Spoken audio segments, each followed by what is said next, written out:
کہ جس شخص کے ذمے حج واجب ہو اور وہ حج کے احرام کے بعد حرم میں مر جائے.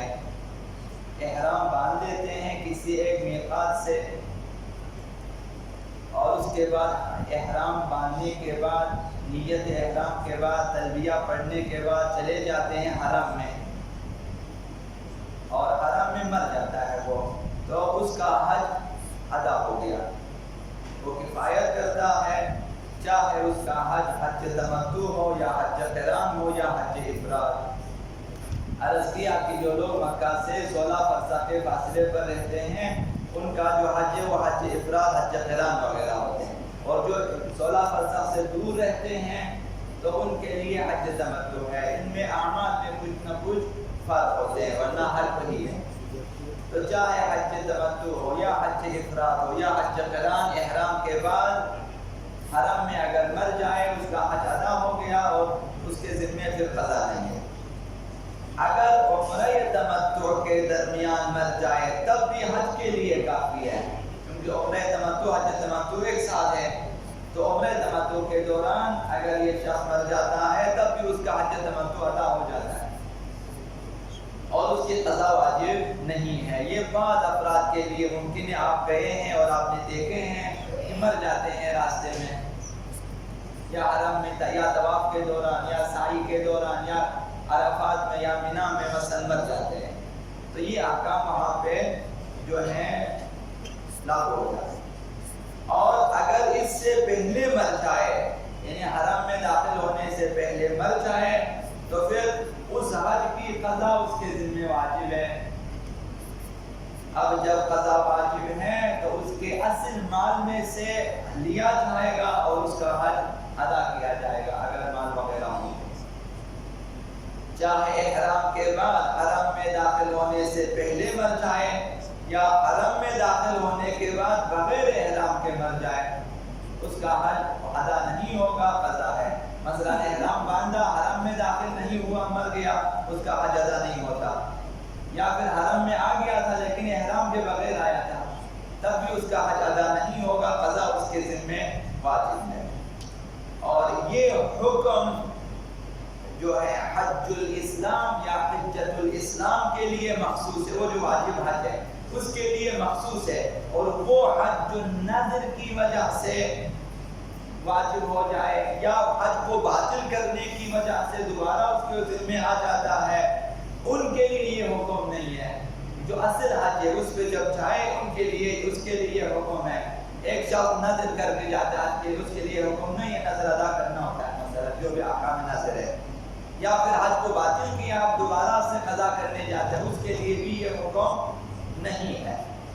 عمرہ مفردہ کے لیے بھی یہ حکم نہیں ہے کہ ایک شخص عمرہ مفردہ آپ جیسے چلے جاتے ہیں، کئی عمرے انجام دے دیتے ہیں اپنے لیے دوسروں کی نیابت میں اس ماہ میں اگلے ماہ میں، تو عمرہ مفردہ انجام دے دیں. ان کے لیے بھی یہ نہیں ہے کہ حرم میں مر جائے تو جو ہے حج کے لیے کافی، ایسا نہیں ہے.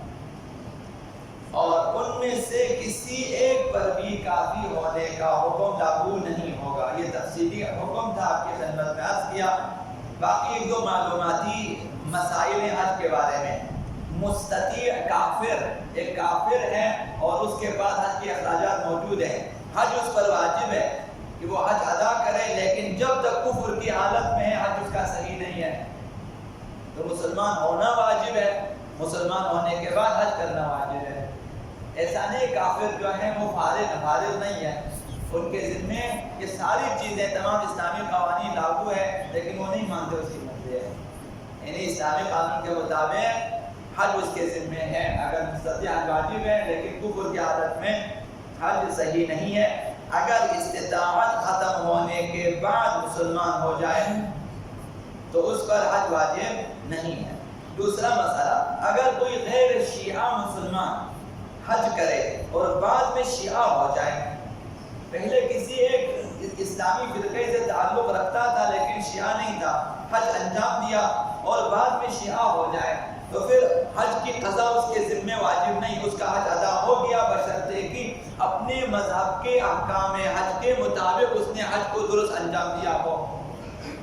حنفی ہو، مالکی ہو، شافعی ہو، جو بھی ہو، اپنے مذہب کے مطابق انجام دیا، اس صحیح ہے اور بعد میں شیعہ ہونے پر اس پر حج کی قضا واجب نہیں ہے۔ اسی طرح اگر اس نے خود شیعہ نہ تھا لیکن حج کو شیعہ احکام کے مطابق انجام دیا، بہت سارے ایسے ہوتے ہیں وہ آتے ہیں حج کے احکام شیعوں سے سیکھتے ہیں، ان کے دوست احباب ساتھ ہوتے ہیں، انہی کے مطابق انجام دے دیتے ہیں، مثلا معلوم ہی نہیں ہے اسے کہ یہ کس فرقے کا ہے۔ مثلا اگر شیعہ مذہب کے مطابق کسی غیر شیعہ مسلمان نے حج انجام دیا تب بھی اس کا حج صحیح ہے، بشرطے کہ قصد قربت کیا ہو اس نے، یعنی خداوند متعال کی اطاعت اور خداوند متعال کے جو ہے رضایت کے لیے انجام دیا ہو تو وہ حج اس کے لیے کافی ہے۔ اور تیسرا اور آخری مسئلہ نیابت کے بارے میں ہے۔ اگر وجوب حج کے بعد نائب بنانا واجب ہو، جیسا کہ کل عرض کیا حج واجب تھا، خود نہیں جا سکتا تھا، یا بیماری کی وجہ سے یا بڑھاپے کی وجہ سے یا کسی اور مشکلات کی وجہ، مشقت کی وجہ سے، ناتوانی کی وجہ سے نہیں نیابت واجب ہے کہ وہ کسی کو نائب بنا کر حج کے لیے بھیجے۔ اور تو جب نائب بنانا واجب ہے گھر سے اور اپنے شہر سے نائب بنانا واجب نہیں ہے، یہ شخص جا کر کسی ایک میقات سے اپنے لیے نائب بنا سکتا ہے۔ مثلا 3-4 میقات ہیں، ان میں سے کسی ایک سے جہاں سے اسے وہاں مل جاتے ہیں افراد، کسی کو نائب بنائیں، نزدیک ترین خرچہ کم ہوگا یہاں سے، مثلا اگر وہاں مثلا یہاں سے آپ بتا دیں یہاں سے آنے جانے کے خرچے کم ہیں، وہاں کسی کو اگر نائب بنا دیں کافی ہے۔ کسی ایک میقات سے نائب بنانا کافی ہے، اپنے شہر سے نائب بنانا ضروری نہیں ہے۔ اللہم صل علی باسمک العظیم الاعظم الاعز الاجل الاکرم یا اللہ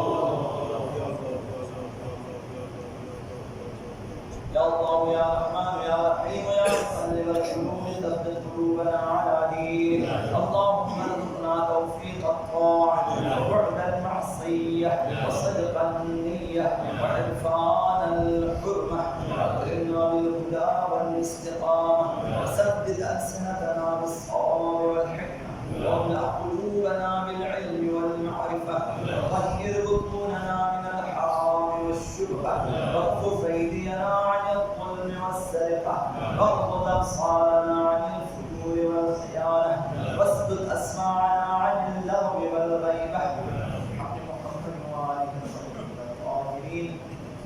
إلى روح المؤمنين والمؤمنات، رحم الله من يقرأ الفاتحة والصلاة